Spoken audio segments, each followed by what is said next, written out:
இருக்கிறது. ஆனால் அல்லாஹ் நமக்கு கட்டுப்படுத்தும் பொழுது மனிதர்களாகிய நீங்கள் பொருட்களின் மீது சத்தியம் பண்ணக்கூடாது என்று சொல்லி அல்லாஹ் தஆலா நமக்கு கட்டளையிடுகிறான். நபிகள் நாயகம் ஸல்லல்லாஹு அலைஹி வஸல்லம் அவருடைய மரணத்திற்கு பிறகு நடந்திருக்கிற சம்பவம். இப்னு உமர் ரலியல்லாஹு அன்ஹு ஆட்சி பொறுப்பில் இருக்காங்க. அந்த நேரத்துல ஒரு மனிதர் என்ன செய்யறாரு சொன்னா, காபாவின் மீது சத்தியமாக என்று சொல்லி காபாவை முன்னிறுத்தி அவர் சத்தியம் செய்கிறார். இதை பார்த்த இப்னு உமர் ரலியல்லாஹு அன்ஹு அந்த மனிதர்களுக்கு சொல்றாங்க, காபாவின் மீது சத்தியம் பண்ணக்கூடாது, அல்லாஹ்வின் மீது சத்தியம் செய்வது அது இணை வைப்பு. நபிகள் நாயகம் ஸல்லல்லாஹு அலைஹி வஸல்லம் அவர்கள் இதை இணை வைப்பாக நமக்கு கற்றுத்தந்திருக்கிறார்கள்.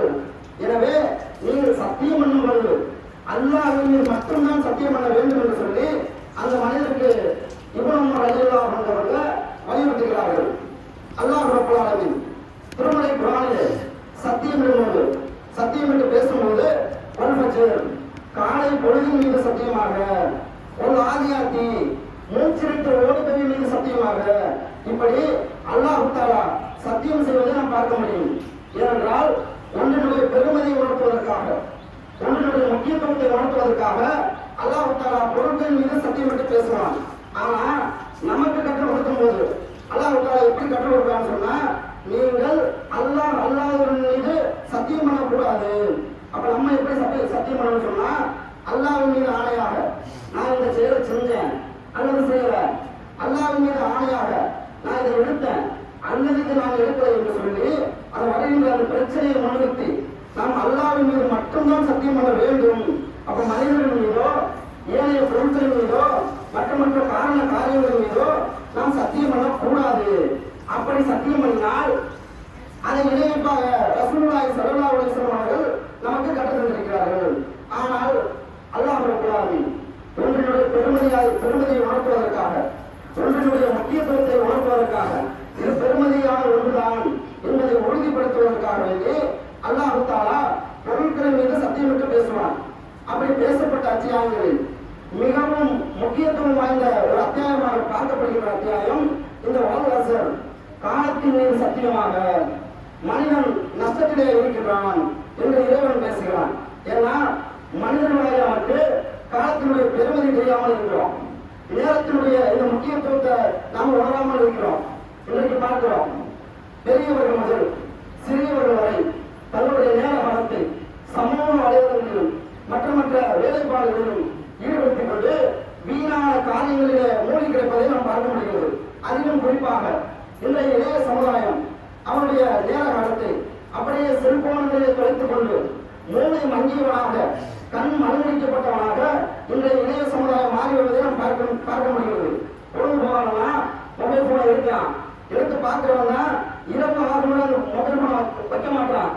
அப்ப சாப்பிடும் போது கூட இந்த மொபைல் போனை பார்த்துக்கிட்டே சாப்பிடலாம். அப்ப அந்த அளவுக்கு இன்றைய இளைய சமுதாயம் தன்னுடைய நேரத்தை, அல்லாஹ் அவனுக்கு கொடுத்த அந்த நேரத்தை செல்போனிலே தொலைத்துக் கொண்டிருப்பதை நாம் பார்க்க முடிகிறது. இந்த இளைய சமுதாயத்துக்கு காலையில பஜனை கிடையாது, அப்படியே சூரியன் வச்சுக்கிறதுதான் லுகரும் கிடையாது, அசலும் கிடையாது. இப்படி அல்லாஹ் அவனுக்கு அளித்த அந்த அவகாசத்தை, அல்லாஹ் அவனுக்கு கொடுத்த அந்த கால அவகாசத்தை வீணடிக்கக்கூடிய ஒரு சமுதாயமாக இன்றைக்கு இஸ்லாமிய சமுதாயத்தில் பல இளைஞர்கள் இருந்திருப்பதை நாம் பார்க்க முடிகிறது. அதே போல வியாபாரிகள் எடுத்துக்கிட்டோம் சொன்னா கடையினுடைய உரிமையாளராக இருக்கக்கூடியவர்கள் தங்களுடைய அந்த நேர காலத்தை மொத்தமாகவே வியாபாரத்திலே கொடுத்துக் கொண்டு எவ்வித சாலியான நல்ல அமல்களும் இல்லாதவர்களாக தங்களுடைய வாழ்க்கையை பயணிப்பதை நாம் பார்க்க முடிகிறது. அப்ப இப்படியே வாழ்நாளை கழித்துக் கொண்டிருக்கிறவர்களுக்கு நாம நேர காலத்தை விட்டு பாடப்படுத்த அவனுக்கு வளருமா, அவன் சிந்தனை அதை ஏற்றுக்கொள்ளுமா, அது உள்ளத்தில் அவன் செவிமொழிப்பானா, விளக்குமா, அதை பற்றி சொன்னோம்னா விளக்குமா? யோசிச்சு பாருங்க. அல்லாஹ்வுடைய தூதர் ஸல்லல்லாஹு அலைஹி வஸல்லம் அவருடைய காலத்துல அல்லாஹ்வுடைய தூதர் ஸல்லல்லாஹு அலைஹி வஸல்லம் அவர்களும் நபித்தோழர்களும் ஒரு யுத்த பிரயாணத்திற்கு சென்று கொண்டிருக்கிறார்கள்.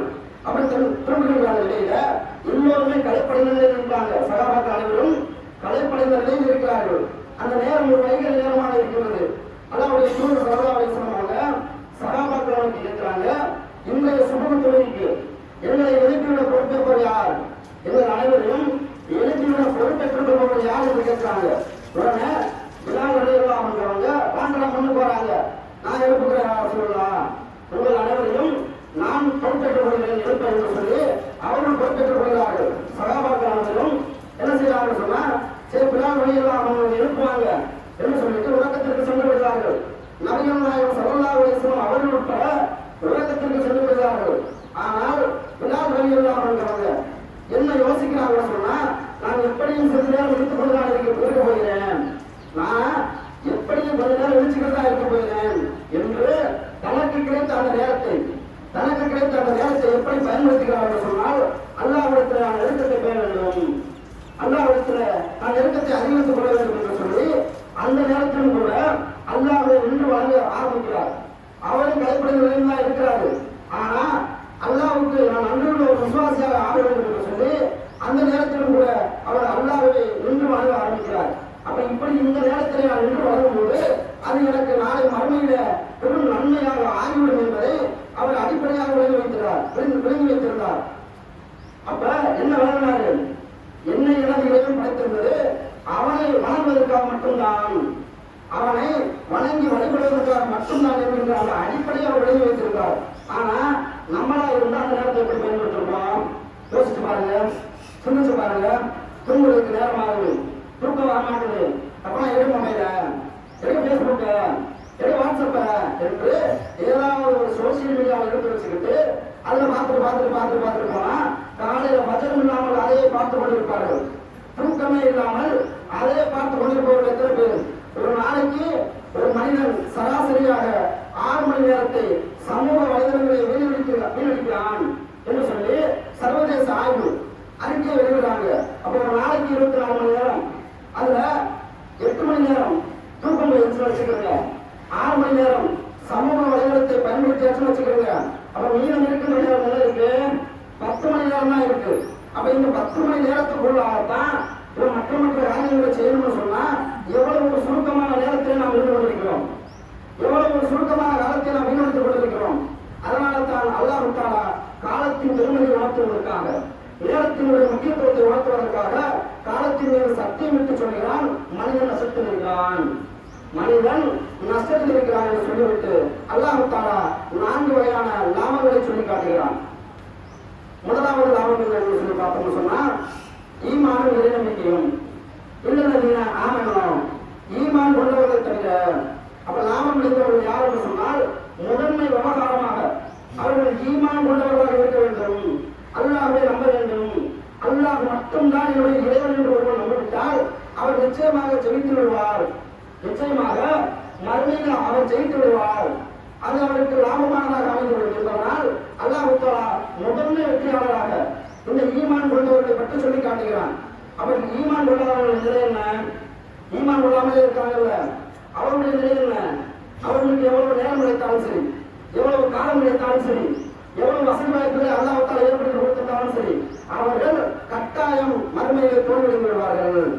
ஏன்னா அவர்களுக்கு இந்த இஸ்லாமிய கொள்கை கிடைக்கல, இந்த ஈடேற்ற தத்துவம் கிடைக்கல, இந்த ஏகத்துவ மார்க்கம் கிடைக்கல. எனவே அவர்கள் தோற்று விடுவார்கள்.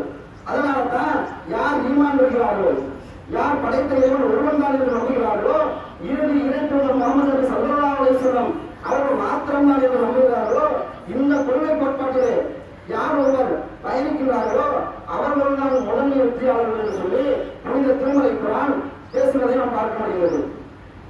இந்த ஆமனும் ஆமினு சாலிஹாத்.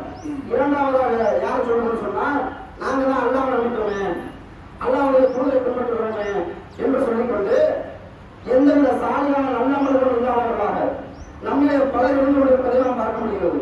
அப்ப இப்படிப்பட்டவர்கள் கண்டிப்பாக தோல்வியடைந்தவர்கள் என்று சொல்லி திருமலை குர்ஆன் பேசுகிறது. அப்ப இந்த 4 விஷயங்களை பற்றி இறைவன் சொல்லும்போது, முதலாவதாக ஈமான் கொள்ள வேண்டும். இறைவன் சொல்லுகிற விஷயம் முதலாவதாக என்ன செய்யணும்னு சொன்னா, ஈமான் கொள்ள வேண்டும். ஈமான் கொண்டதற்கு பிறகு அடுத்ததாக என்ன செய்யணும்னு சொன்னா, சாலியான நல் அமல்களில் ஈடுபட வேண்டும். அப்ப நல்ல அமல்கள் என்பது ஈமானோடு நெருங்கிய தொடர்புடையதாக இருக்கிறது. ஆனா இந்த ஏகத்துவமாக சொல்லிக் கொண்டிருக்கிற நம்மிடத்திலே இந்த ஒரே இறைவனை தான் வணங்குகிறோம், அவனுக்கு இணைவிக்கல என்று சொல்லிக் கொண்டிருக்கிற நம்மிடத்திலேயே அறிந்தும் அறியாமலும் சில தவறுகள் ஊடுருவதை நாம் கட்டாயம் களைய வேண்டியிருக்கிறது. சகோதர சகோதரிகளை குறிப்பாக இந்த தொழுகை விஷயத்துல நம்ம ஜமாத்தோடு சேர்ந்து தொழுதா எத்தனை நன்மை என்று நமக்கு தெரியும். தனியா தொழுவதற்கு ஜமாத்தோடு சேர்ந்து இணைந்து கொள்வதற்கு எவ்வளவு நன்மை இருக்கிறது என்று நமக்கு தெரியும். ஆனா அந்த விஷயத்துல நம்ம காலமூலமாக நம்மளே பலர் இருந்து கொண்டிருப்பதை நாம் பார்க்கிறோம். அதே போல ஒரு தொழுகைக்கு பிறகு அல்லாஹ்விடத்துல கையேந்தி துஆ கேட்கணுமே என்கின்ற அந்த ஒரு நடைமுறையை நாளுக்கு நாம் நடந்து வரக்கூடிய ஒரு சமுதாயமாக நம்முடைய சமுதாயம் மாறி வருகிறது. அதே போல ஒரு சகோதரன் நோயால் அவதிப்பட்டு கொண்டிருப்பார், உடமையால் பாதிக்கப்பட்டு கொண்டிருப்பார். அவர் சொல்லியிருப்பார் நம்மகிட்ட, சகோதரர்களே என்னுடைய வறுமைக்காக அல்லாஹ்விடத்துல பிரார்த்தனை செய்யுங்க, என்னுடைய நோய்க்காக நோய் நிவாரணம் என்னுடைய நிவாரணம் வரணும், அதுக்காக அல்லாஹ்விடத்துல பிரார்த்தனை செய்யுங்க என்று நம்மகிட்ட சொல்லியிருப்பாரு. அந்த நேரத்தில் நம்ம சொல்லியிருப்பான், கண்டிப்பா செய்யறேன், கண்டிப்பா அவரோட நோய் நிவாரணத்துக்கு நான் துவா செய்யறேன்னு சொல்லியிருப்பான். ஆனா எத்தனை முறை நாம் தனிப்பட்ட முறையில அவருக்காக வேண்டி அல்லாஹ்விடத்துல நாம் பிரார்த்தனை செஞ்சிருக்கிறோம். அவருடைய அந்த குடும்பத்திற்காக வேண்டி அவருடைய அந்த மனம் ஆறுதல் அடைவதற்காக, அவருடைய குடும்பத்தாருடைய மனம் ஆறுதல் அடைவதற்காக நாம் எத்தனை முறை அல்லாஹ்விடத்துல கையெழுத்திருக்கிறோம். யோசிச்சு பாருங்க. அப்படின்னா என்ன விளங்குதுன்னு சொன்னா, நம்மிடத்துல ஈமான் இருக்கிறது, வாங்கும் சாலிகார் நல்லமல் என்பது சற்று குறைவாக தான் இருக்கிறது. முதல் கட்டம் இருக்கு, ஜெயிக்கணும்னு சொன்னா இதை ரெண்டு வச்சுக்கிட்டு தான் ஜெயிக்கணும் என்பதில்லை என்பதை நாம் புரிந்து கொள்ள வேண்டும். அடுத்ததாக அல்லாஹ் தஆலா நஷ்டவாதிகள் என்று சொல்லிட்டு வெற்றியாளர்கள் யார் என்கிற அந்த பட்டியலை நாம் போடலாம். அப்ப இரண்டாவது போற பட்டியல் சொல்லி பார்த்தோம்னு சொன்னா ஆமில் சாலிகார் நல்ல அமல்களை செய்வது. மூன்றாவதாக என்ன சொல்றாங்கன்னு சொன்னா ஒத்தவோ சொல்றாங்க உண்மையை பிறருக்கு மத்தியிலே எடுத்திருப்பது.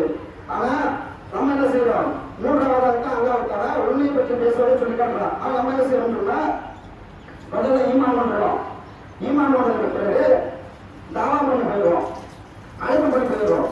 ஆனா அல்லாஹ் ரப்பல் ஆலமீன் என்ன சொல்றான்னு சொன்னா, நீங்கள் ஈமான் பண்ணதுக்கு பிறகு சாலிகான நல் அமல்களில் ஈடுபடுவது என்று சொல்லி அல்லாஹ் தஆலா நமக்கு சொல்லி காட்டுகிறார். அதற்கு பிறகுதான் உண்மையை பற்றி நீங்கள் பிறருக்கு எடுத்துச் சொல்ல வேண்டும். இது சத்தியம், இதுதான் சத்தியம், இதுதான் ஏவலி, இதுதான் ஏகத்துவ கொள்கை என்பதை மூன்றாவதாக நீங்கள் எடுத்துச் சொல்லணும்னு சொல்லி அல்லாஹ் தஆலா சொல்லி காட்டுவதை பார்க்கிறோம். அடுத்ததாக நான்காவதாக என்ன சொல்றான், பொறுமையை பற்றியும் பிறருக்கு சொல்ல வேண்டும், பொறுமையை பற்றியும் பிறருக்கு மத்தியிலே கற்றுக் கொடுக்க வேண்டும். நமக்கு துன்பம் ஏற்படுது, நமக்கு நோய் ஏற்படுது, நமக்கு கஷ்டம் ஏற்படுது, இப்படிப்பட்ட அந்த நேரத்தில் நம்ம பொறுமையாகத்தான் இருக்கணும். நமக்குடைய பரஸ்பரம், நம்முடைய சகோதரர்களுடைய பரஸ்பரம் நம்ம பொறுமையாகத்தான் இருக்கணும். இந்த உலகம் சோதனா என்பதை விளங்கி இந்த பொறுமையை பற்றியும் நம்ம கொண்டே கற்றுக் கொடுக்க வேண்டும். அப்ப இந்த 4 அமல்களை நாம் பரஸ்பரம் பேரினால் மாற்றியம்தான் நாளை மறுமையில வெற்றி பெற முடியும் என்பதை நாம் புரிந்து கொண்டு இந்த ஈமானியை நிலைத்திருக்கிறோம். இந்த அமல்களை நாம் சரியாக செய்ய வேண்டும். தொடர்ந்து இவருடைய தொடர்ச்சி இரண்டாவது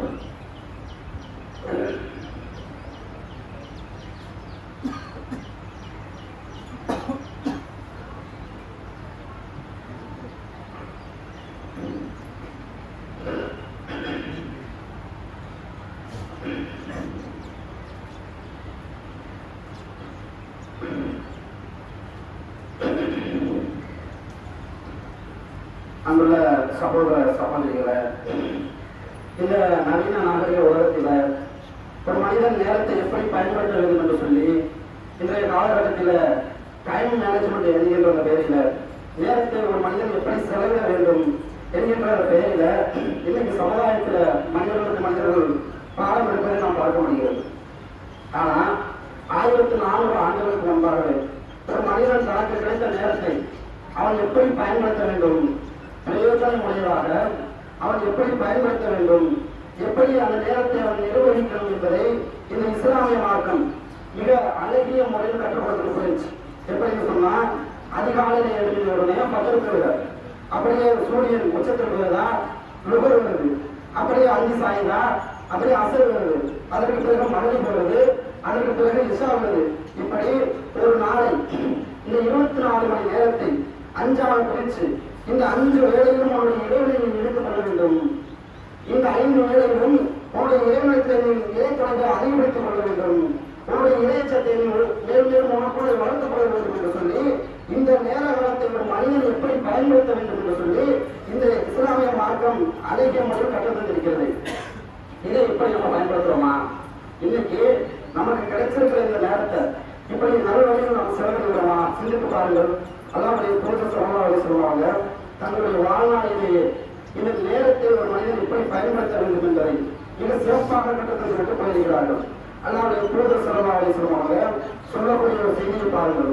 அல்லாவுடைய தூதர் ஸல்லல்லாஹு அலைஹி வஸல்லம் அவர்கள் சொல்கிறார்கள், அது மூமினுல் கவியோ அப்படிங்கிறாங்க. அதாவது ஒரு பலமான இறைநம்பிக்கையாளர் பலவீனமான இறைநம்பிக்கையாளர்களை சிறந்தவர் அப்படிங்கிறாங்க. அப்ப இறைநம்பிக்கையாளர்களையே அல்லாவுடைய தூதர் ஸல்லல்லாஹு அலைஹி வஸல்லம் அவர்கள் இரண்டாவது பிரிச்சு சொல்றாங்க. அதாவது பலமான இறைநம்பிக்கையாளர் என்றும் பலவீனமான இறை விசுவாசி என்றும் இரண்டு வகை இறைநம்பிக்கையாளர்கள் உங்களில் இருக்கிறார்கள். இவர்கள் யார் சிறந்தவர்? இந்த இரண்டு வகை இறைநம்பிக்கையாளர்கள் யார் சிறந்தவர்கள் சொன்னா, யார் இறைவனை அஞ்சக்கூடியவர்களாக இருக்கிறார்களோ, யார் உண்மையான ஒரு பலமான இறைநம்பிக்கையாளராக இருக்கிறானோ அவன் தான் சிறந்தவன் என்று சொல்லி அல்லாஹ்வுடைய தூதர் ஸல்லல்லாஹு அலைஹி வஸல்லம் அவர்கள் சொல்லி காட்டுகிறார்கள். ஏன் சொல்றாங்க? இறைவனை நம்புவது என்பது ஒரு சாதாரண ஒரு விஷயம் கிடையாது. இறைவனை நம்புவது என்றால் ஒரு சாதாரண ஒரு விஷயம் கிடையாது. ஆனா இந்த விவகாரத்தை பொறுத்தவரை என்ன நடக்கும் நமக்கு சொல்லணும் கேட்டா, அடிக்கடி இந்த விவகாரத்தை பொறுத்தவரை சைத்தான் அடிக்கடி நம்ம இடத்துல வரலாம். அல்லாஹ்வுடைய தூதர் ஸல்லல்லாஹு அலைஹி வஸல்லம் அவங்க சொல்றாங்க, சைத்தான் உங்களுடைய உள்ளங்களில் வந்து இந்த உலகத்தை படைச்சது யாரு, இந்த பூமியை படைச்சது யாரு, இந்த சந்திரனை படைச்சது யாரு, இப்படி கேட்கப்பட்டு வந்து இறுதியில் உங்க சிந்தனையில் என்ன யோசனையா வருவான்னு சொன்னா, இந்த எல்லாவற்றையும் தான் படைத்தது அல்லாஹ் என்று சொன்னான். இந்த அல்லாஹ் படைச்சது யாரு என்கின்ற அந்த சிந்தனை போடுகின்ற வரைக்கும் அவன் அல்லாஹ்விடத்தில் பாதுகாப்பு தெரிவிக்க வேண்டும். நம்மை பார்த்து சொல்கிறார்கள், அவர் அல்லாஹ்விடத்தில் பாதுகாப்பு தெரிவிக்க வேண்டும். இப்படிப்பட்ட இந்த சிந்தனையிலிருந்து அவன் விலகிக் கொள்ளட்டும் என்று சொல்லி அல்லாஹ்வுடைய தூதர் ஸல்லல்லாஹு அலைஹி வஸல்லம் அவர்கள் சொல்லி காட்டுவதை நாம் பார்க்க முடியும். அப்படி என்ன நடக்கணும்னு சொன்னா, கடவுளை யாரும் படைக்க முடியாது, இறைவனை யாரும் படைக்க முடியாது. அவன் தான் எல்லாவற்றையும் படைக்கக்கூடிய ஆற்றல் என்பதை நாம் அடிப்படையாக புரிந்து கொள்ள வேண்டும். அப்ப சைத்தானுடைய தூண்டுதல் என்பது, இந்த சைத்தானுடைய தூண்டுதல் என்பது நம்முடைய ஈமானிலே ஏற்பட்டுக் கொண்டுதான் இருக்கும். இந்த ஈமானிலே கூடுதல் என்பது நமக்கு ஏற்பட்டுக் கொண்டுதான் இருக்கும். அதை வந்து என்ன செய்யணும்? நம்ம குறையாம பார்க்கணும். குறையாம பார்த்துக்கணும்னு சொன்னா நாம நம்ம தொழிலை நல்ல முறையில் செய்ய விடணும். நாம நம்ம தொழிலைய நல்ல முறையில் கடைபிடிக்கணும். நமக்கு இஸ்லாம் சொன்ன நம்மளை நாம நல்ல முறையில் நிறைவேற்றி மென்மேலும் அதுல நாம உறுதியாக இருந்தால்தான் இப்படியான ஒரு இதிலிருந்து நம்ம தப்பித்துக் கொள்ள முடியும். அல்லாஹ்வுடைய தூதர் ஸல்லல்லாஹு அலைஹி வஸல்லம் சொல்லி காட்டுறாங்க, ஏன் விரைந்த காலையில் பகுதிகளை போன்று குழப்பங்கள் போன்றதற்கு முன்பாக நீங்கள் விரைந்து நல் அமல்களை செய்து வருகிறீர்கள் அப்படிங்கிறாங்க. அது சொல்லிட்டு அந்த குழப்பமான காலகட்டம் எப்படி இருக்கும் என்பதை பற்றி ரசூலுல்லாஹி ஸல்லல்லாஹு அலைஹி வஸல்லம் விவரிக்கும் சொல்றாங்க. காலையிலே இறை நம்பிக்கையாளராக இருக்கக்கூடியவர்கள் மாலையாகும் ஒரு இறைமறுப்பாளராக மாறிவிடுவான் அப்படிங்கிறாங்க. அதே போல மாலையிலே இறை நம்பிக்கையாளராக இருக்கக்கூடியவன் காலையாகும் ஒரு இறைமறுப்பாளராக மாறிவிடுவான். காலையில தலைவர் வச்சிருப்பாரு, காலையில இந்த ஏகத்தோட பத்தி சில 4 வருஷம் எழுதி சொல்லியிருப்பாரு. ஆனா மாலையாகும் ஒரு இறைமறுப்புக்கு போயிருப்பாரு, அதாவது குறுக்கே போயிருப்பாரு. அவருக்கே தெரியாம அது நடந்திருக்கும். அவர் நமக்கே தெரியாம சில வேலையில நமக்கு நடந்திருக்கும். ஒரு சாதாரண ஒரு விஷயமா இருக்கும், ஒரு அர்த்தமான ஒரு காரியமா இருக்கும். அதுக்கு கூட நாம நம்ம கொள்கையை விட்டு வரைக்கும் இருப்போம். நமக்கே தெரியாம நாம நம்மளுடைய கொள்கையை விட்டு அனுசரிக்க இருப்போம். அதனால தான் அல்லாஹ்வுடைய தூதர் ஸல்லல்லாஹு அலைஹி வஸல்லம் சொல்லி காட்டுறாங்க, காலையில இறை நம்பிக்கையாளராக இருக்கக்கூடியவர்கள் மாலையாகும் ஒரு இறை மறுப்பாளராக மாறி வருவான். அதே போல மாலையிலே இறை விசுவாசியாக இருக்கக்கூடியவர்கள் சில பொருள்களில் மாலையாகும் ஒரு இறை மறுப்பாளராக மாறி வருவார் என்று சொல்லிவிட்டு அல்லாஹ்வுடைய தூதர் ஸல்லல்லாஹு அலைஹி வஸல்லம் சொல்லி காட்டுறாங்க, உலகத்தினுடைய அற்ப சுகங்களுக்காக இந்த மாற்றத்தை அவர் விட்டு வருவான் அப்படிங்கிறாங்க. உலகத்தில் ஒரு அற்பமான சுகமா இருக்கும், ஒரு அற்பமான ஒரு உலகமா இருக்கும். அதற்காக இந்த மார்க்கத்தை அவன் வெற்றி விடுவான் என்று சொல்லி அல்லாஹ்வுடைய தூதர் ஸல்லல்லாஹு அலைஹி வஸல்லம் சொல்லி காட்டுறாங்க. தான் கொண்ட அந்த கொள்கை எதிர்ப்பதை பார்த்து இந்த உலக ஆசையின் பக்கமே அவன் போய்விடுவான் என்று சொல்லி அல்லாஹ்வுடைய தூதர் சொல்லி காட்டுறாங்க. அப்ப எல்லாம் நம்ம இந்த செய்திகள் வரணும்னு சொன்னா, இந்த உலகத்துல நமக்கு என்ன கஷ்டம் ஏற்பட்டாலும் சரி, என்ன நஷ்டம் ஏற்பட்டாலும் சரி, நமக்கு என்ன தோல்வி ஏற்பட்டாலும் சரி, நாம் ஏற்றுக்கொண்டிருக்கிற அந்த கொள்கை என்ன, நாம் ஏற்றுக்கொண்டிருக்கிற அந்த தத்துவம் என்ன, அந்த தத்துவத்திலே நாம் விளைவிடக்கூடாது, அந்த கொள்கையிலிருந்து நாம் அனுசரித்து விடக்கூடாது. அப்படி நாம் விளைவி சொல்றோம் என்று சொன்னால் நாம் என்ன ஆகிவிடுவோம்? வழியேற்று போய்விடுவோம். வழிநடை போய் நாளை நாம் நஷ்டவாதிகளாக ஆகிவிடுவோம். ஆகவே அன்புள்ள சகோதரர்கள், இந்த ஈமானை தூக்கி சுமப்பதற்கு ஒரு ஏற்பட்ட ஒரு காரியம் கிடையாது. அது ஒரு அற்பமான ஒரு விவகாரமாக நடத்தக்கூடாது. அதுதான் நாளை மறுமையில் அல்லாஹ்விடத்தில் நமக்கு உயர்ந்த பண்பாக பார்க்கப்படும் என்பதை நாம் அனைவரும் நம்முடைய நல்ல செய்து நம்முடைய அமல்களை பிறருக்கு மத்தியில் வெளிக்காட்டக்கூடிய மக்களாக நாம் ஆதரவு இருக்கின்ற பிரார்த்தனை நிலத்தரமாக இந்த வரை நான் நிறைவு செய்கிறேன். வாங்கிடமான இடத்தில் அளவி நாளை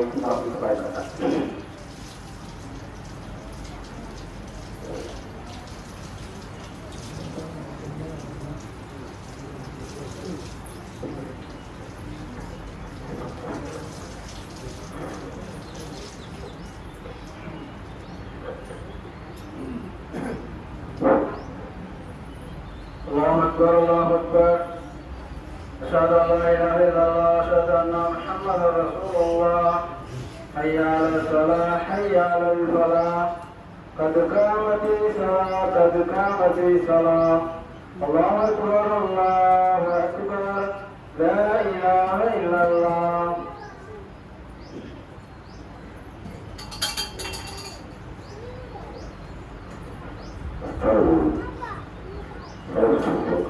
உங்கள் வரிசைகளை நேராகவும் நெருக்கமாகவும் ஆக்கிக் கொள்ளுங்கள்.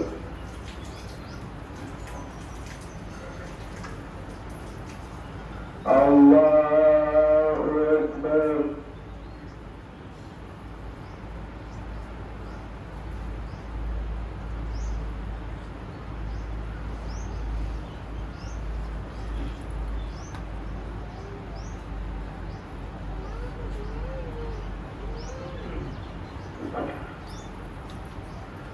الحمد لله رب العالمين الرحمن الرحيم مالك يوم الدين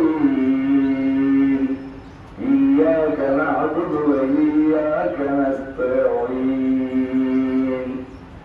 اهدنا الصراط المستقيم صراط الذين أنعمت عليهم غير المغضوب عليهم ولا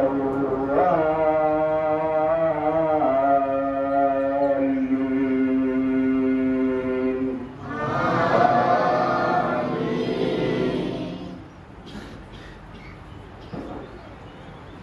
سبح اسم ربك الأعلى الذي خلق فسوى والذي قدر فهدى والذي أخرج المرعى فجعلهم غثاء أحوى سنقرئك فلا تنسى إلا ما شاء الله إنه يعلم الجهر وما يخفى وليسرك لليسرى فذكر إن نفعت الذكرى سيذكر من يخشى ويتجنبها الأشقى الذي يصلى النار الكبرى ثم لا يموت فيها ولا يحيا قد أفلح من تزكى وذكر اسم ربه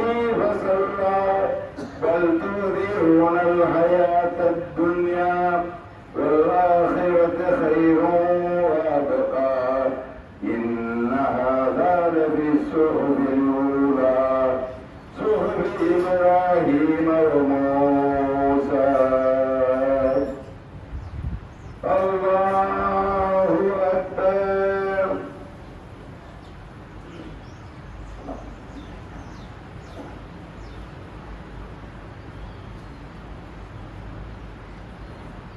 سمع الله لمن حمده.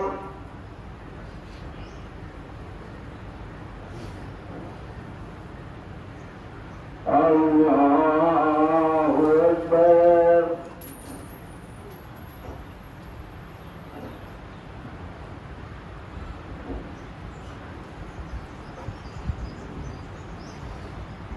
الله أكبر.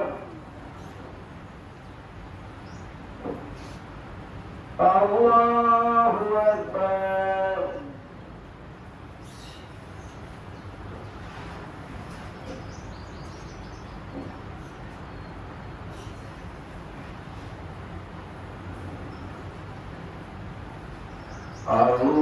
الله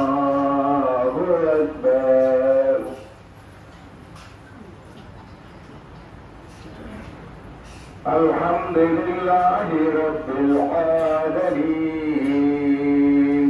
الرحمن الرحيم مالك يوم الدين إياك نعبد وإياك نستعين اهدنا الصراط المستقيم صراط الذين أنعمت عليهم غير المغضوب عليهم ولا الضالين آمين. هل أتاك حديث الغاشية وجوه يومئذ خاشعة عاملة ناصبة تسقى نارا حامية تسقى من عين عالية ليس لهم طعام إلا من ضريع لا يسمن ولا يغني من جوع وجوه يومئذ ناعمة لسعيها راضية في جنة عالية لا تسمع فيها لاغية فيها عين جارية فيها سرر مرفوعة وأكواب موضوعة ونمارق مصفوفة وزرابي مبثوثة أفلا ينظرون إلى الإبل كيف خلقت وإلى السماء كيف رفعت وإلى الجبال كيف نصبت وإلى الأرض كيف سطحت فذكر إنما أنت مذكر لست عليهم بمسيطر إلا من تولى وكفر فيعذبه الله العذاب الأكبر إن إلينا إيابهم ثم إن علينا حسابهم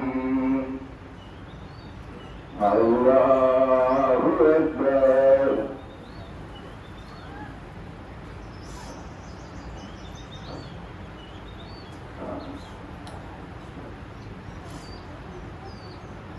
سمع الله لمن حمده.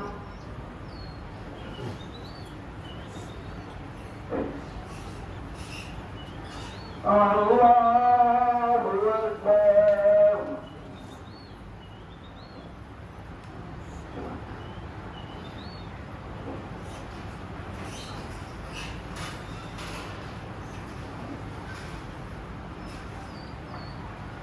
الله أكبر.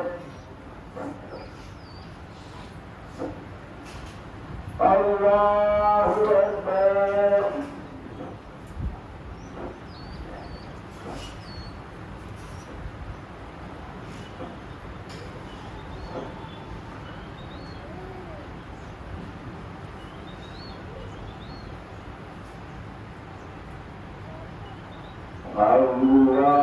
الله أكبر.